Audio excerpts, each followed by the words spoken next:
Hola, ¿cómo están? Sean bienvenidos a otro programa más del Cuentacuentos. El día de hoy vamos a leer La Bella y la Bestia, versión clásica de la escritora Jean-Marie Le Prince, mejor conocida por este cuento de La Bella y la Bestia.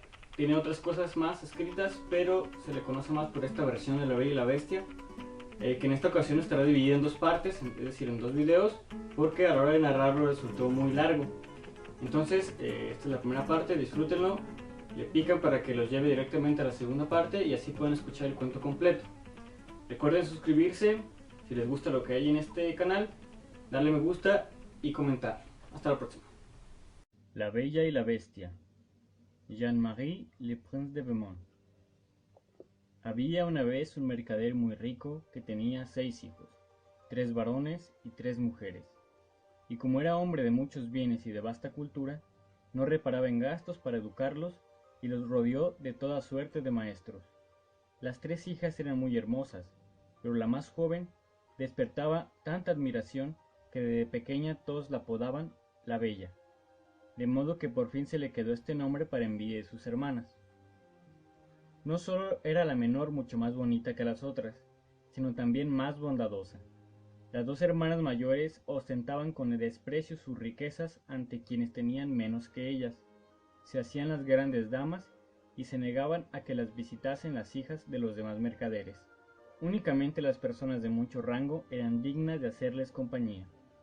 Se lo pasaban en todos los bailes, reuniones, comedias y paseos, y despreciaban a la menor porque empleaba gran parte de su tiempo en la lectura de buenos libros.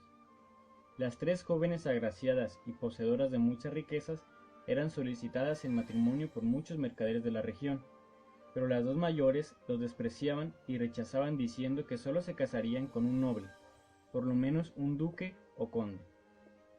La Bella, pues así era como la conocían y la llamaban todos a la menor, agradecía muy cortésmente el interés de cuantos querían tomarla por esposa, y los atendía con suma amabilidad y delicadeza, pero les alegaba que aún era muy joven y que deseaba pasar algunos años más en compañía de su padre.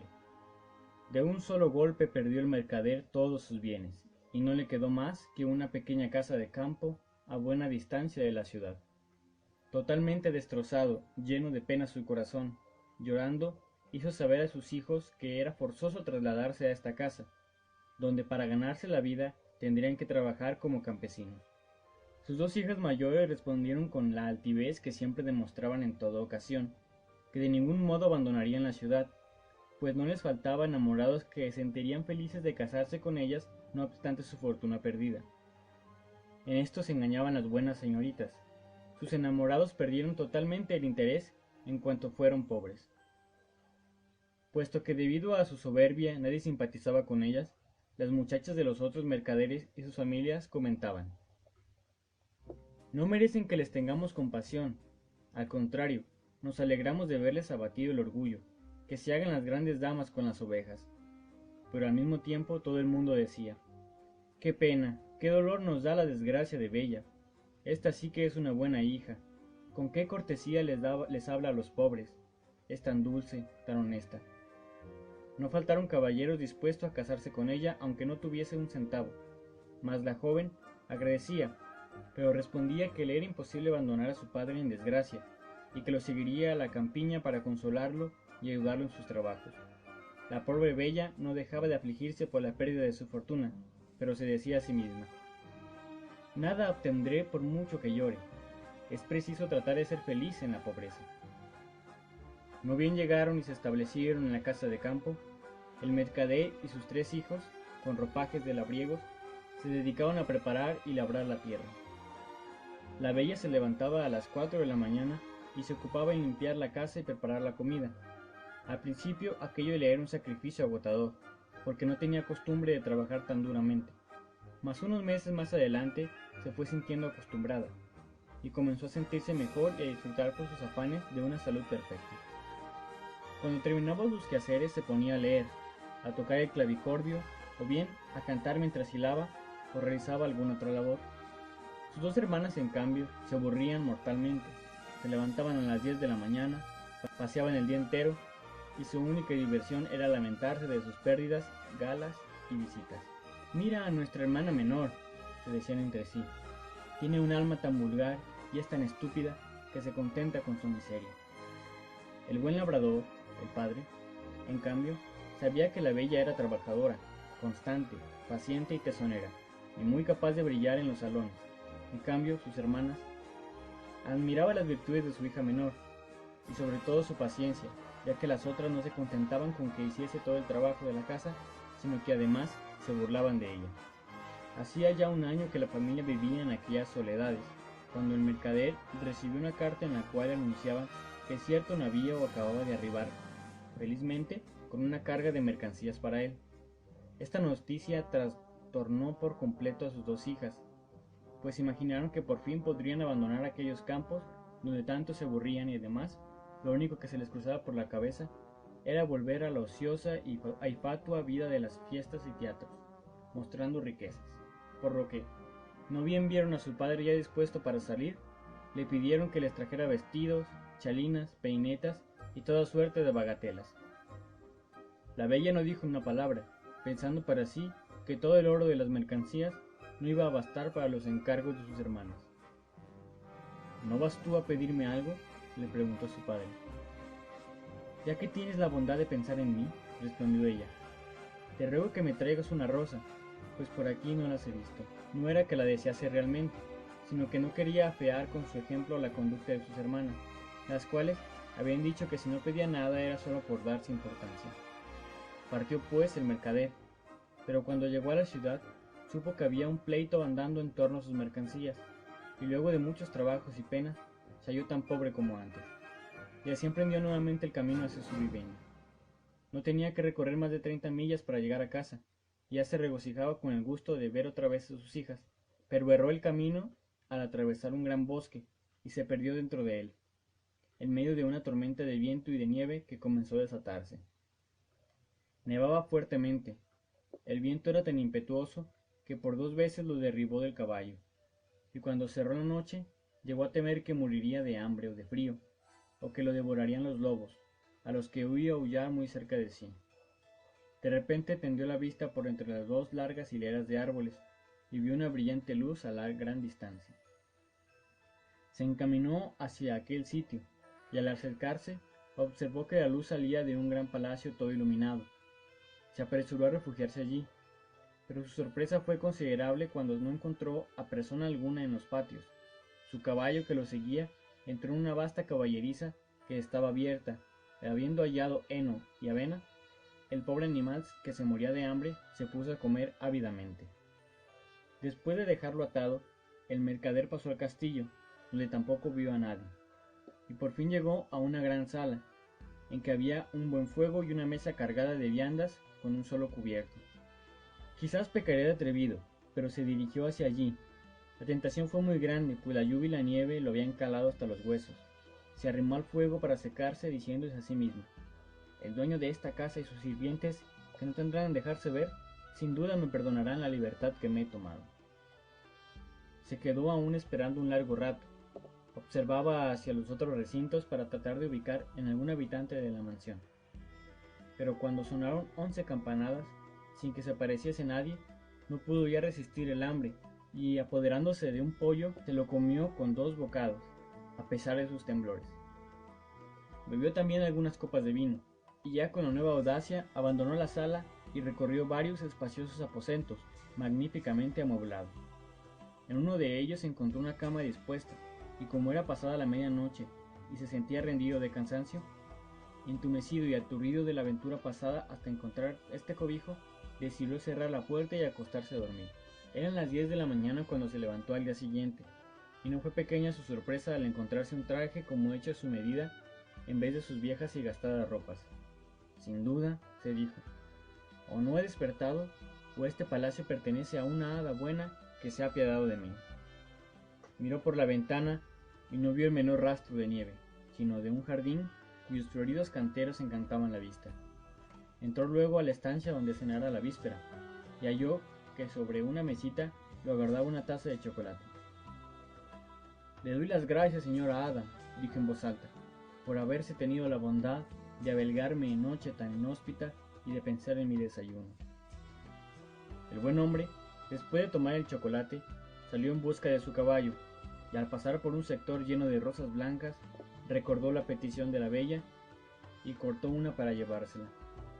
En el mismo momento se escuchó un gran estruendo, y vio que se dirigía hacia él una bestia tan horrenda que le faltó poco para caer desmayado. «Ah, ingrato», le dijo la bestia con voz terrible. «yo te salvé la vida al recibirte y al darte cobijo en mi palacio. Y ahora, para mi pesadumbre, tú me arrebatas mis rosas, a las que amo sobre todo cuanto hay en el mundo. Será preciso que mueras, a fin de reparar esta falta». El mercader se arrojó a sus pies, juntó las manos y rogó a la bestia. «Monseñor, perdóneme, no creía ofender al tomar una rosa. Es para una de mis hijas, que me la había pedido». «Yo no me llamo Monseñor», respondió el monstruo, «sino la bestia. No me gustan los halagos, y sí que los hombres digan que lo que sienten. No esperes conmoverme con tus lisonjas, mas tú me has dicho que tienes hijas. Estoy dispuesto a perdonarte con la condición de que una de ellas venga a morir en lugar tuyo. No me repliques, parte de inmediato, y si tus hijas rehúsan a morir por ti, júrame que regresarás dentro de 3 meses. No pensaba el buen hombre sacrificar una de sus hijas a tan horrendo monstruo, pero se dijo, al menos me queda el consuelo de darles un último abrazo. Juró, pues, que regresaría, y la bestia le dijo que podía partir cuando quisiera. «Pero no quiero que te marches con las manos vacías», añadió. «Vuelve a la estancia donde pasaste la noche. Allí encontrarás un gran cofre en el que pondrás cuanto te plazca, y yo lo haré conducir hasta tu casa». Dicho esto, se retiró la bestia, y el hombre se dijo, si es preciso que muera, tendré al menos el consuelo de que mis hijas no pasen hambre. Volvió, pues, a la estancia donde había dormido, y halló una gran cantidad de monedas de oro con las que llenó el cofre de que le hablaba la bestia. Lo cerró, fue a las caballerías en busca de su caballo y abandonó aquel palacio con una gran tristeza, pareja a la alegría con que entrara en él la noche antes en busca de su albergue. Su caballo tomó por sí mismo una de las veredas que había en el bosque, y a unas pocas horas se halló de regreso en su pequeña granja. Se juntaron sus hijas en torno suyo, y lejos de alegrarse con sus caricias, el pobre mercader se echó a llorar, angustiado, mirándolas. Traía en la mano el ramo de rosas que había cortado para la bella, y al encargárselo, le dijo, «Bella, toma estas rosas, que bien caro costaron a tu desventurado padre». Y enseguida contó a su familia la funesta aventura que acababa de sucederle. Al oírlo, sus 2 hijas mayores dieron grandes alaridos, y llenaron de injurias a la bella, que no había derramado una lágrima. «Miren a lo que conduce el orgullo de esta pequeña criatura», gritaban. «¿Por qué no pidió adornos como nosotras? Ah, no, la señorita tenía que ser distinta. Ella va a causar la muerte de nuestro padre, y sin embargo ni siquiera llora». «Mi llanto sería inútil», respondió la bella. «¿Por qué voy a llorar a nuestro padre si no es necesario que muera? Puesto que el monstruo tiene a bien aceptar a una de sus hijas, yo me entregaría a su furia, y me consideraré muy dichosa, pues habré tenido la oportunidad de salvar a mi padre y de mostrarle a ustedes y a él mi ternura». «No, hermana», dijeron sus 3 hermanos, «tampoco es necesario que tú mueras. Nosotros buscaremos a ese monstruo y lo mataremos, o pereceremos bajo sus golpes». «No hay que soñar, hijos míos», dijo el mercader. «El poderío de esa bestia es tal que no tengo ninguna esperanza de matarla. Me conmueve en el corazón a Bella, pero jamás la expondría a la muerte. Yo soy viejo, me queda poco tiempo de vida. Solo perderé unos cuantos años, de los que únicamente por ustedes siento desprenderme, mis hijos queridos». «Te aseguro, padre mío», dijo la bella, «que no irás sin mí a este palacio. Tú no puedes impedirme que te siga. En parte fui responsable de tu desventura. Como soy joven, no le tengo gran apego a la vida, y prefiero que ese monstruo me devore a morirme de la pena o el remordimiento que me daría tu pérdida». Por más que resonaron con ella, no hubo forma de convencerla, y sus hermanas estaban encantadas, porque las virtudes de la joven les había inspirado siempre unos celos irresistibles. Al mercader lo abrumaba tanto el dolor de perder a su hija, que olvidó el cofre repleto de oro, pero al retirarse de su habitación para dormir, su sorpresa fue enorme al encontrarlo junto a la cama. Decidió no decir una palabra a sus hijos de aquellas nuevas y grandes riquezas, ya que habrían querido retornar a la ciudad, y él estaba resuelto a morir en el campo. Pero reveló el secreto a la bella, quien a su vez le confió que, en su ausencia, habían venido de visita algunos caballeros, y que 2 de ellos amaban a sus hermanas. Le rogó que les permitiera casarse, pues era tan buena que las seguía queriendo y las perdonaba de todo corazón, a pesar del mal que les habían hecho. El día en que partieron la bella y su padre, las 2 perversas muchachas se frotaron los ojos con una cebolla para tener lágrimas con que llorarlo. Sus hermanos, en cambio, lloraron de veras, como también el mercader, y en toda la casa la única que no lloró fue la bella, pues no quería aumentar el dolor de los otros. Echó a andar el caballo hacia el palacio, y al caer la tarde, apareció este todo iluminado como en la primera vez.